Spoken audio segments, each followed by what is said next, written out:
Hello दोस्तों, कैसे हो आप सब। अब आपके लिए वीडियो लेके आया हूँ। ये देखिए, आप जैसे एग्ज़ाम पास आ रही है, नज़दीक है, बहुत ही पास है, तो अब आपके पास उतना टाइम नहीं है। बस आपके पास इतना टाइम है कि आप मोस्ट क्वेश्चनों को देख सके जो एग्ज़ाम में इंपॉर्टेंट है। इसलिए मैंने ये वीडियो आपके लिए बना रहा हूँ और नेक्स्ट वीडियो आपकी आएगी अगर आपके व्यूज़ और शेयर आपने अच्छे किए तो। देखिए यहाँ पे पहला क्वेश्चन है, इस क्वेश्चन ये एग्जाम आया, आपने कैसे किया कैसे नहीं किया कोई दिक्कत नहीं। इसको करने के बहुत सारे तरीके हैं। एक तो आपका तरीका आपने पता होगा, वन अपॉन अंतर, वो सब पता है। वन अपॉन डिफरेंस देते, first term minus last term लेते हैं, ये आपने कर लिया होगा। एक और मेथड मैं आपको बताता हूँ जो फास्ट कर सकते हैं। ऐसा कभी क्वेश्चन आपके पास स्क्रीन पर दिखे तो आपको करना क्या है, टर्म्स गिनिए। देखो यहाँ पे हमने जैसे टर्म्स हमने गिनी 1 2 3 4, 4 टर्म्स है, ठीक है बस। और हमें लास्ट फर्स्ट के और ये लास्ट को गुणा कर देना बस। 17 गुणा 5 कर दो, बोलो कितना है 85। ये इसका करेक्ट आंसर है, 4/85। कौन सा ऑप्शन आएगा, बी। तो मैं आपको यहाँ पे ऐसे ऐसे शॉर्ट मेथड बताऊंगा जो आपने सोचे नहीं होंगे और आपको एग्जाम में बहुत ही हेल्पफुल होंगे। देखिए क्या किया, ऐसा कभी भी क्वेश्चन आपके पास आए तो इसको कैसे करना है, इनके टर्म गिनिए। तो पहला पद 2 3 और 4, 4 पद है तो 4 लिख लीजिए। और यहाँ पे पहली ये और अंतिम ये, इसको गुणा कर दो। 17 गुणा 5 करेंगे 85, तो इसका आंसर आएगा 4/85। कौन सा ऑप्शन आएगा, ऑप्शन बी। क्लियर मेरे दोस्तों। जैसे अगला क्वेश्चन हमने देखा, ये टर्म गिनिए। देखो 1 2 3 4 5, यहाँ डेड 9, यानी कि 9 टर्म है हमारे पास। कितनी टर्म है, 9, तो ऊपर तो आ जाएगा 9। और फर्स्ट और लास्ट, ये फर्स्ट है, ये फर्स्ट है और यही लास्ट है। तो बोलो 1 गुणा 10 करेंगे, बोलो 10, तो इसका करेक्ट आंसर क्या आएगा, 9/10। कैसा है एक बार और समझ लीजिए क्या हुआ। टोटल टर्म गिनो कितनी है, 1 से गिनती चालू है, 1 2 3 4, कहाँ तक है, 9 तक। तो टोटल पद कितने हैं, 9। और 9 पद में मुझे बताओ टोटल पहला पद कौन सा है, 1, और ये लास्ट का कितना है, 10। 1 गुणा 10 करेंगे 10, तो इसका करेक्ट आंसर आएगा ए, 9/10 आएगा। क्लियर है सभी को। देखिए यहाँ पे तीसरा क्वेश्चन, एक क्वेश्चन और लिया इसका मैंने, तो इसको कैसे करेंगे। देखो यहाँ पे 2 2 4 6 8 10 48 तक है। इसका मतलब 2 2 का डिफरेंस है, तो टोटल 48 तक 24 पद ही होंगे, क्योंकि 2 2 का डिफरेंस चल रहा है। 2 4 6 8 10 12 और लास्ट 48 है, तो 2 2 का डिफरेंस चल रहा है। 48 है तो 48 का था 24 है, तो ऊपर टोटल कितना आएगा बताओ, 24 आएगा। और बताओ यहाँ पे टोटल पहली संख्या कितनी है, 2, और लास्ट की कितनी है, 50। 50 गुणा 2 करेंगे 100, 100 का भाग देंगे तो बोलो यहाँ पे 0.24 आएगा, नहीं आएगा। जब 100 का भाग 24 नहीं, 0.24। कौन सा ऑप्शन आएगा बताइए, ऑप्शन डी। वीडियो अच्छा लगे तो वीडियो को लाइक जरूर कीजिए और शेयर कम से कम 50 शेयर करें होंगे तभी नेक्स्ट वीडियो आएगी भाई। अब अगला क्वेश्चन देखिए, नेक्स्ट टाइप ये वाला।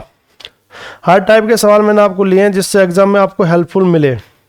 अब यहाँ पे क्या, किसी शहर की जनसंख्या 8000 थी। एक वर्ष में पुरुषों की जनसंख्या में 10%, स्त्रियों की जनसंख्या में 8% वृद्धि हुई, लेकिन जनसंख्या में कुल 9% वृद्धि हुई। शहर में पुरुषों की संख्या पूछी है। तो इसको करने के बहुत सारे तरीके होते हैं कि एलिगेशन हम कर सकते हैं सवाल को फास्ट। तो जैसे हमने कहा यहाँ पे यहाँ पे पहले मेल लिखा, मेल, और ये कौन है, फीमेल। तो मुझे मेल की पुरुषों की जनसंख्या में 10% है तो यहाँ 10 लिखा, और स्त्रियों की जनसंख्या में 8% है तो 8 लिखा, और टोटल जो है हमारे पास 9% है। यहाँ तक समझ आ गया आपको। मेल्स में 10% वृद्धि और फीमेल्स में 8 है और दोनों में 9 है, तो इनका डिफरेंस कर लिया। 8 और 9 का डिफरेंस 1 का, और इनमें डिफरेंस भी कितने का, 1 का। तो 1:1 का मतलब बराबर होगी। तो टोटल राशि कितनी है, 8000, 8000, 4000 इसकी होगी, 4000 इसकी होगी। जिसको बांटनी है तो ऐसे 1 बटा अनुपात होगा 2, और टोटल 8000 किया तो 8000 काटेंगे तो कितना आएगा, 4000। तो मेल भी 4000 होंगे और फीमेल भी 4000 आएंगे। कौन सा ऑप्शन आएगा, ऑप्शन डी आएगा। क्लियर है। जैसे अगला क्वेश्चन हमने देखा, ये सुनिए ध्यान से। एक शहर की जनसंख्या 8000 थी। यदि पुरुषों की संख्या में 8%, महिलाओं की संख्या में 12% वृद्धि हुई तो जनसंख्या बढ़कर 8680 हो गई। तो मुझे बताओ, ये पूछा महिला की संख्या। तो हमने जैसे यहाँ पे लिखा, यहाँ आपका सर मेल लिखा और यहाँ आपने लिखा फीमेल। तो बोलो मेल की संख्या कितना परसेंट है, 8, और फीमेल की संख्या कितने परसेंट है, 12। लेकिन मुझे बताओ इनका कुल मिश्रण दे रखा है क्या, नहीं। पहले सवाल में कुल मिश्रण दिया था, इसमें नहीं दिया, तो इसमें निकाल सकते हैं अपन। मिश्रण कैसे निकाल सकते हैं, जनसंख्या बोलो बढ़कर 8000 से कितनी होगी, 8680 हो गई। कितनी बढ़ गई भाई, 680 बढ़ गई। पहले 8000 थी, अब 8680 होगी, तो कितनी बढ़ गई, 680। किस पर बढ़ी, 8000 पर।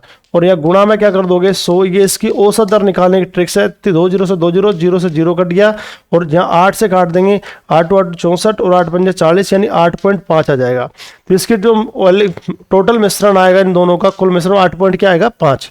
तो 12 में से 8.5 जाएगा तो बोलो क्या बचेगा, 3.5 बचेगा। और 8 में से पॉइंट, ये 0.5 बच जाएगा। पॉइंट से पॉइंट कट जाएगा, 5 एकम 5 और 5 7 35। तो बोलो कितना अनुपात आएगा, 7 अनुपात क्या आएगा, 1। किसी संख्या पूछी है महिलाओं की, तो महिला यानी फीमेल की पूछी है, इसकी पूछी है, तो 1 में टोटल कितना आएगा 8, और टोटल राशि कितनी संख्या है 8000, तो यहाँ काटेंगे तो बोलो कितना आएगा 1000। कौन सा ऑप्शन आएगा सी। उम्मीद करता हूँ ये आपको समझ आ गया होगा। तो इसको आप एलिगेशन से बना सकते हैं, और एक और मेथड होता है इसका, लेकिन ये एलिगेशन से बढ़िया है, कोई दिक्कत नहीं है। अब ये क्वेश्चन आपके पास आया नेक्स्ट टाइप। हर टाइप के सवाल लिए हैं आपको फास्ट कराने के लिए, आपकी प्रैक्टिस हो जाए। जैसे यहाँ पे दिया x - y बटा 3 बराबर x + y बटा 5 बराबर xy बटा 8 है, तो xy का मान क्या होगा।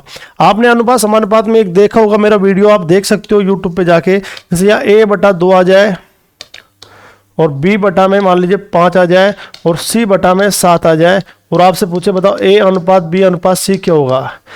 अनुपात समानुपात में क्वेश्चन है, तो ये कभी भी ध्यान रखना a के बटा में आ जाए, b के बटा में आ जाए, c के बटा में आ जाए, और बराबर का साइन आ जाए, तो a का मान 2 ही होगा, b का मान 5 होगा, और c का मान कितना होगा 7 होगा। ये आपने पढ़ा होगा, मैंने पढ़ाया है, देख सकते हो आप वीडियो में जाके। तो यहाँ पे अगर बराबर बटा में संख्या आ जाती है तो बराबर का चिन्ह होता है, तो ये a का मान यहाँ 2 ही है, b का मान पूछे तो 5 और c का मान पूछे तो 7 है। ऐसे मैंने क्या किया दोस्तों, जैसे मैंने देखा यहाँ तो ये बराबर का चिन्ह है, तो मुझे मान किसका पूछा है, xy का पूछा है, तो xy का मान कितना 8 है। एक्स वाई का मान कितना है 8। 8 नहीं है तो एक ऐसी संख्या होगी जो 8 से कटेगी, तो एक्स वाई का मान जब 8 है तो 8 से, ये देखो ये नहीं कट रहा 8 से भी नहीं कट रहा, ये भी नहीं कट रहा, कौन सा कट रहा है सी ऑप्शन, 8 दूनी 16। तो कौन सा ऑप्शन आएगा, सी ऑप्शन आएगा, करने की झंझट ही नहीं है इसके अंदर। जैसे अगला क्वेश्चन हम देखते हैं, ये क्वेश्चन हमने किया। अब इस काफी स्टूडेंट्स इसको क्वेश्चन को बढ़ाने लग जाते हैं, भाई क्वेश्चन को बढ़ाने की जरूरत नहीं है। इसने पूछा क्या, ये देखो आप, इसने पूछा 3x + y पूछा, यानी x + y का कितना गुणा पूछा, 3 गुणा। तो हमें पता लग गया, इसको देखते मैंने देख लिया, जो भी आंसर आएगा 3 का मल्टीपल होगा, 3 गुणा होता है 3 से कटेगा। तो देखो 3 से ये नहीं कटा, ये नहीं कटा, ये नहीं कटा, कौन सा ऑप्शन आएगा, ऑप्शन सी आएगा। बस इतना सा हमें करना था, ठीक है। अब कई बच्चे क्या होते हैं, कई स्टूडेंट क्या होते हैं, इसको नहीं हमें पता है 3 से ये नहीं कटा, ये नहीं कटा, ये नहीं कटा, कौन सा ऑप्शन कटेगा, सी ऑप्शन कटेगा, बस हमारा आंसर आ गया। लेकिन कई स्टूडेंट्स क्या करते हैं, इसको सोल्व करने लग जाते हैं।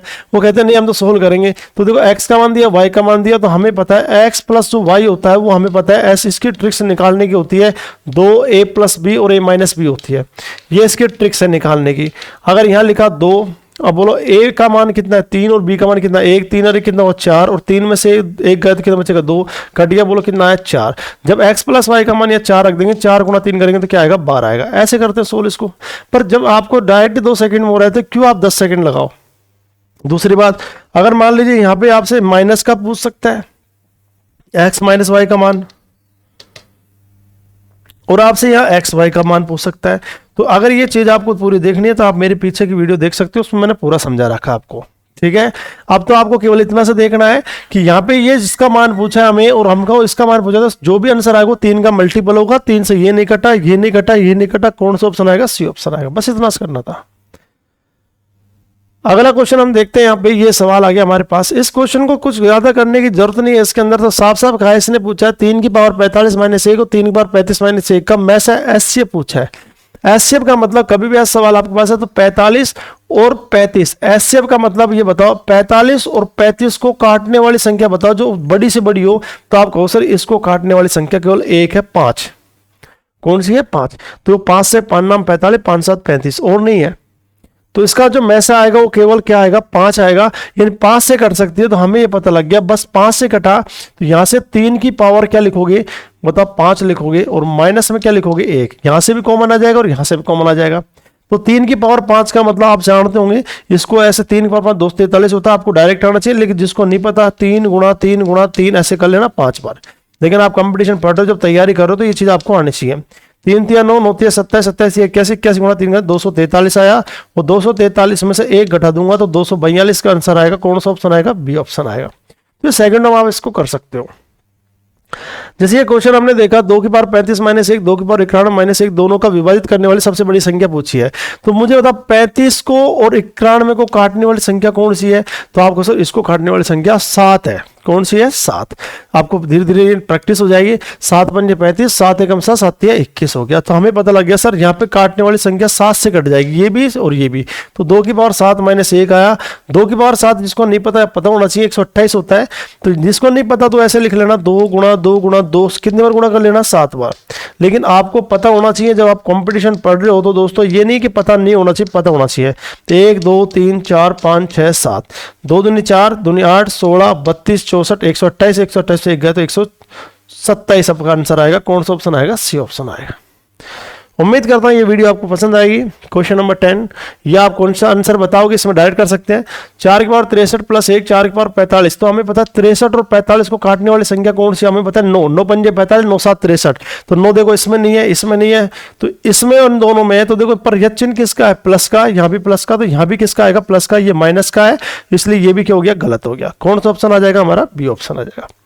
उम्मीद करता हूँ ये टाइप आपको समझ आ गया होगा। नेक्स्ट देखिए, ये क्वेश्चन तो बिल्कुल सिंपल से एक लाइन का, लेकिन एक लॉजिक बताऊंगा, इस लॉजिक को आप देखने का और उसको एग्जाम में इसको प्रैक्टिस करना है। इसकी एग्जाम में आपको इस तरह का क्वेश्चन देखने को मिलेगा। एक नगर की जनसंख्या में प्रतिवर्ष 10% वृद्धि होती है। बोलो कितना परसेंट वृद्धि हो रही है, 10% की वृद्धि हो रही है। अब देखो मैं आपको क्या समझा रहा हूँ, लॉजिक की बात समझा रहा हूँ आपको। 10% की वृद्धि हो रही है, हमें पता लग गया हाँ सर 10% की वृद्धि हो रही है। तो मुझे बताओ जब 10% की वृद्धि हो रही है दोस्तों, तो सबसे पहले हमें पता है जनसंख्या बढ़ेगी घटेगी, आप सब बढ़ेगी। 10% वृद्धि हो रही है, जनसंख्या बढ़ेगी।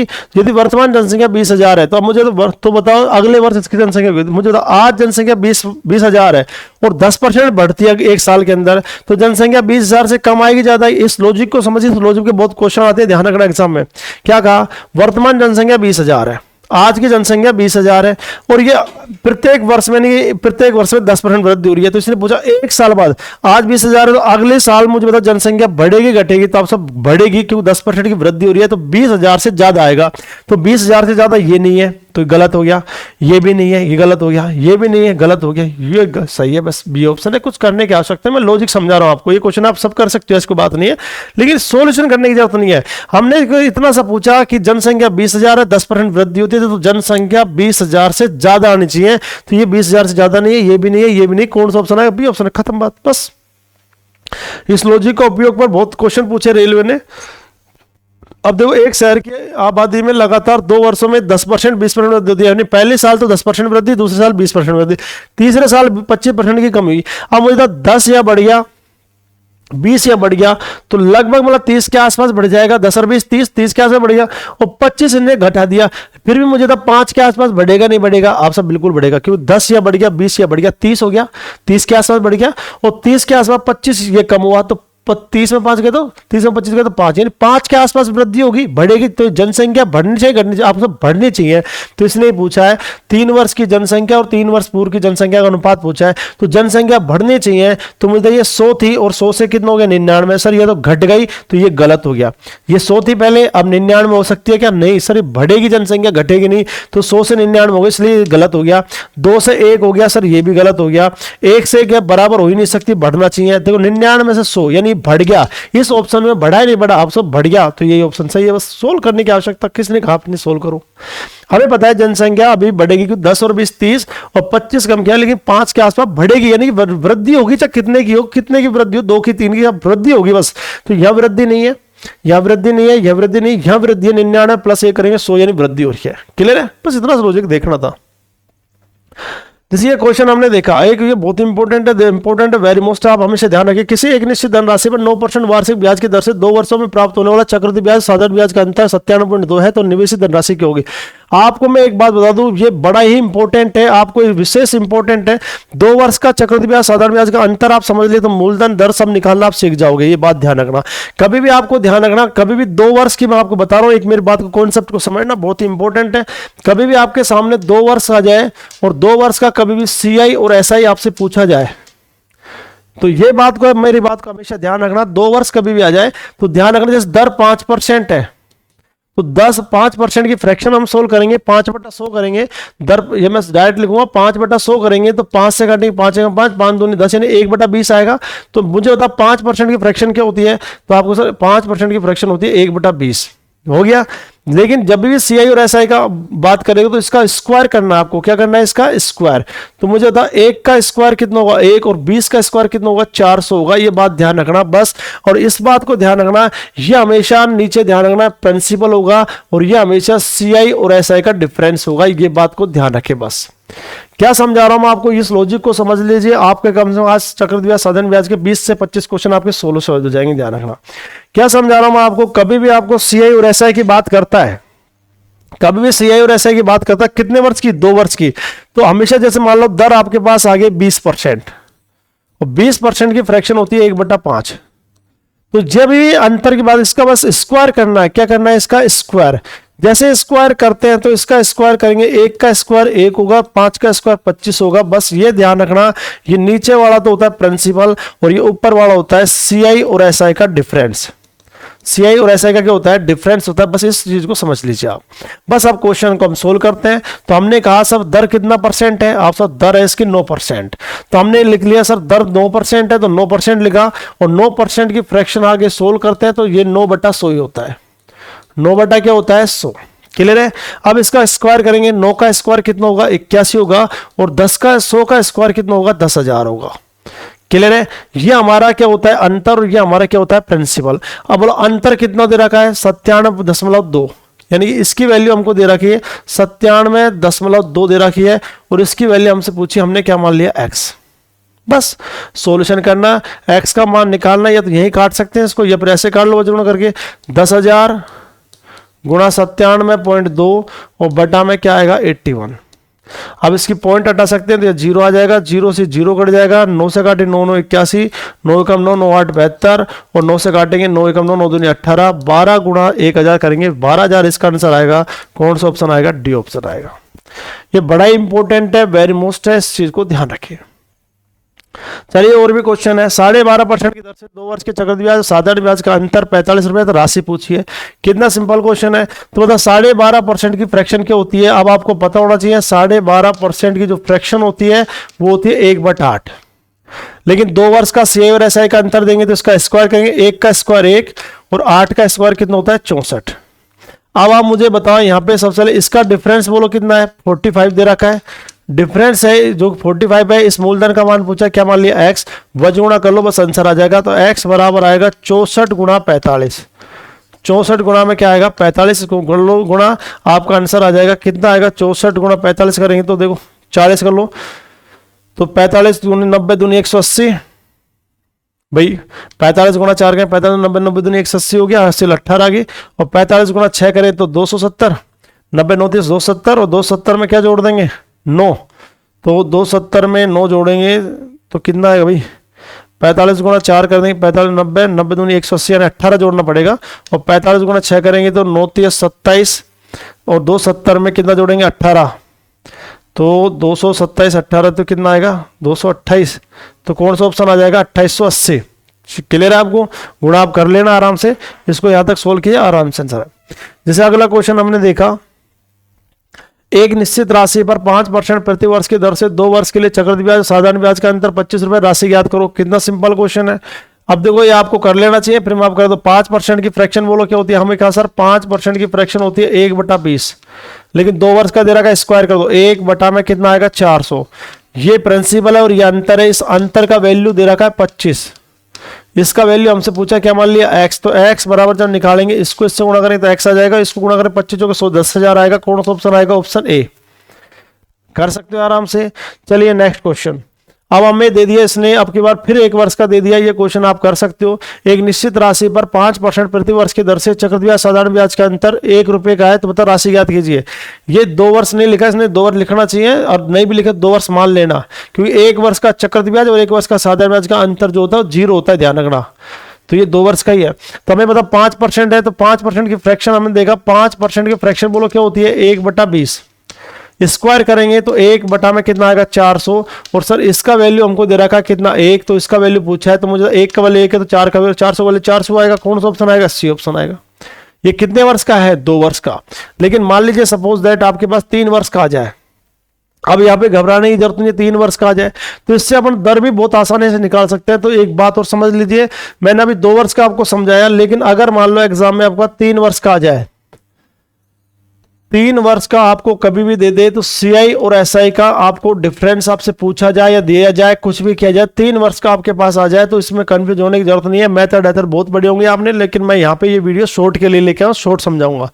तो कभी भी आपके पास 3 वर्ष का CI SI जाए, तो हमेशा एक ट्रिक्स को ध्यान रखोगे, 3x + 1 बटा में x³ बराबर यहाँ पे डिफरेंस, और यहाँ पे लिखोगे प्रिंसिपल। अब सब आप कहोगे सर ये x क्या चीज है, तो भाई x क्या चीज है, जैसे 5% की रेट है, तो 5% की फ्रैक्शन 1/20 होती है। ये जो नीचे का वैल्यू है इसको बोलते हैं हम x। क्या बोलते हैं, x। अब हम सोल्व करते हैं इस चीज को।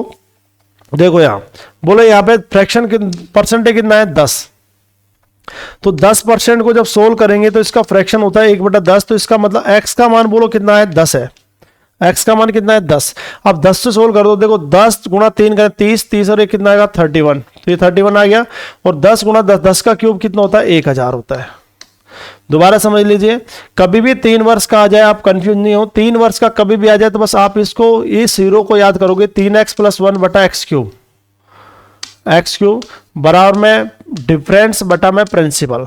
अब कहो सर x क्या चीज है, तो x मैं बता दूं 10% आपको दिया है तो इसको फ्रैक्शन होता है 1/10। तो नीचे का जो वैल्यू है ना, ये वाला वैल्यू, ये हमारा किसका मान होता है, x का मान होता है। किसका मान होता है, x का। अब यार रख दो, x का मान 10 है, 10 गुणा 3 30 और 1 कितना होगा 31 आ जाएगा। और 10 का क्यूब कितना होता है 1000। अब इनमें से कोई एक चीज आपको देखो, और एक आपसे पूछेगा, इसने दे रखा है आपसे क्या पूछा, अंतर पूछा है, मूलधन दे रखा है, अंतर है डिफरेंस हमसे पूछा है तो डिफरेंस रख दिया। और प्रिंसिपल हमको दे रखा कितना 5000। अब इसको काट लीजिए, यहाँ पे 1000 3 जीरो से 3 जीरो कट जाएगी तो यहाँ क्या बचेगा केवल 5। डिफरेंस को बचुना करेंगे तो 31 पंजे 155 आता है। तो कौन सा ऑप्शन आएगा 155, देखिए कौन सा ऑप्शन आएगा, ऑप्शन ए।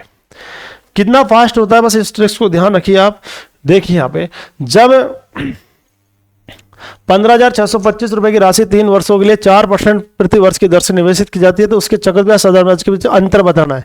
लो भाई अंतर बताना है तो सबसे पहले हमें पता है 4% की फ्रैक्शन, तो आपको 4% की फ्रैक्शन होती है 1/25। तो यहाँ पे x का मान कितना बताओ, x का मान कितना है 25। तो हमारी ट्रिक्स क्या होती है, 3x + में 1 बटा में एक्स क्यूब बराबर में डिफरेंस बटा में प्रिंसिपल। ये आपको डायरेक्ट आना चाहिए भाई। तो मुझे बताओ x का मान कितना 25 है, 25 या 75, एक कितना होगा 76 और 25 का घन होता है 15,625। 25 गुणा 25 करेंगे तो 15,625 आएगा। डिफरेंस हमसे पूछा है, प्रिंसिपल हमको दे रखा है, कितना दे रखा है 15,625। अब बोले ये कट जाएगा, एक बार ये कट जाएगा, एक बार वज गुणा करेंगे तो डिफरेंस कितना आ जाएगा 76। कौन सा ऑप्शन आएगा, ऑप्शन ए। इतना फास्ट निकाल सकते हैं इससे। पर अगला क्वेश्चन हम देखेंगे, ये वाला क्वेश्चन है। तो ये क्वेश्चन आप मुझे करके बताना इसका आंसर क्या आएगा, क्या आंसर आएगा इसका आंसर है ना। एक सवाल आपको अगला देखिए, एक वर्ग का क्षेत्रफल, बड़ा इंपॉर्टेंट क्वेश्चन है। एक वर्ग का क्षेत्रफल 36 सेंटीमीटर स्क्वायर है, इसकी भुजाओं के मध्य बिंदु को जोड़ने से निर्मित वर्ग का क्षेत्रफल ज्ञात कीजिए। अगर आपको एक प्रॉपर्टी याद हो तो यह सवाल मात्र 2 सेकंड का है। यह सवाल मात्र और मात्र 2 सेकंड का है। क्या प्रॉपर्टी है, उस प्रॉपर्टी को पढ़िए। अगर आपने तैयारी ढंग से की होगी तो आपको एक प्रॉपर्टी आती होगी। क्या, जैसे एक वर्ग हमारे पास ही है, एक वर्ग हमने इसको लिया यहाँ पे और इसमें एक मान लीजिए ये वर्ग है हमारा और इसके मध्य बिंदु को ये ले लिया हमने। अगर ये मध्य बिंदु को मिलाने से एक और वर्ग बनेगा, हाँ सर बिल्कुल बनेगा एक और वर्ग। तो ये ध्यान रखना, ये जो वर्ग बनता है ना, इसका जो क्षेत्रफल है इस पूरे वर्ग के क्षेत्रफल का आधा होता है। यानी इस पूरे इसका क्षेत्रफल मान लीजिए आपके पास 100 है ना, तो इसका क्षेत्रफल कितना आएगा 50 आएगा। इसका क्षेत्रफल कितना आ जाएगा 50। यानी कि ध्यान रखना क्या प्रॉपर्टी होती है कि एक वर्ग है उसके मध्य बिंदु, यानी कि इसका इस भुजा का मध्य बिंदु ये होगा, इसका मध्य बिंदु ये होगा और इसका मध्य बिंदु ये होगा और इसका मध्य बिंदु ये होगा। मध्य बिंदु को मिलाने से जो वर्ग बनता है उसका क्षेत्रफल पहले वाले वर्ग के क्षेत्रफल का क्या होता है, आधा। अब मान लो इसके भी मध्य बिंदु आप मिला दो, तो इसके मध्य बिंदु मिला दो, तो ठीक है सर, तो इसके मिला दो तो अब इसका आधा हो जाएगा। तो बोलो पहले 100 था, अब 50, अब कितना हो जाएगा, इसका कितना हो जाएगा 25 हो जाएगा। और अगर इसके भी मध्य बिंदु आप मिला दो ऐसे, तो इसका आधा हो जाएगा, 25 का आधा कितना होता है 12.5 हो जाएगा। कितना हो जाएगा 12.5। अब इसने यही तो लॉजिक यूज लिया है इसने। आप इस चीज को समझिए, एग्जामिनर कुछ नहीं है, एग्जामिनर तो ये देखना चाहता है आपकी नॉलेज कितनी है बस। तो इसने कहा एक वर्ग का क्षेत्रफल 36 है, इसकी एक वर्ग है हमारे पास। अब हमें भुजा उजा नहीं दी, भुजा दे तो हम ज्ञात कर सकते हैं 6 आएगी भुजा ना, पर लेकिन मतलब नहीं उससे। एक वर्ग का क्षेत्रफल 36 है, इनकी भुजाओं के मध्य बिंदु को, यानी इसकी भुजा के मध्य बिंदु ये इनको मिलाने पर एक वर्ग बना दिया। तो पता इसका क्षेत्रफल क्या होगा, तो हमें पता है सर इसका क्षेत्रफल जब 36 होगा ना तो इसका क्षेत्रफल कितना होगा 18, इसका आधा हो जाएगा। कौन सा ऑप्शन आएगा, ऑप्शन डी आएगा। बस क्लियर है। प्रॉपर्टी कैसे लगी ये वीडियो, आप ज़्यादा शेयर करोगे फिर अगले क्वेश्चन आपके तुरंत आ जाएंगे, एक दिन में आ जाएंगे, 6 घंटे में आ जाएंगे। लेकिन 6 घंटे में दूसरी वीडियो इस तरह के आपको चाहिए और भी फास्ट आंसर, जिनको फास्ट देखते हैं अपन क्वेश्चन कर सकते हैं, जो आपको क्वेश्चन एग्जाम में हेल्पफुल मिलेंगे और एग्जाम में मिलेंगे 100% है। तो अगर आपको ऐसे वीडियो चाहिए तो आप ज़्यादा से ज़्यादा 50 शेयर होना चाहिए इस वीडियो पर, 50 तो शेयर्स होने चाहिए, शेयर करनी है सभी को, 50 तो कम से कम शेयर होनी चाहिए और कम से कम इस वीडियो पे 2 के व्यूज से ज़्यादा आने चाहिए। तो अगली वीडियो देखने के लिए 2 कंडीशन है मेरी। अगर आपको अगली वीडियो आपको चाहिए तो 50 शेयर और 2 के व्यूज से ज़्यादा आने चाहिए। ये पहली वीडियो इस तरह की है, इससे बेस्ट वीडियो आपको मैं बनाने का प्रयास करूंगा। अगर ये कंडीशन आप सेटिस्फाई करते हो तो नेक्स्ट वीडियो ऑटोमेटिक आ जाएगी। कब आ जाएगी?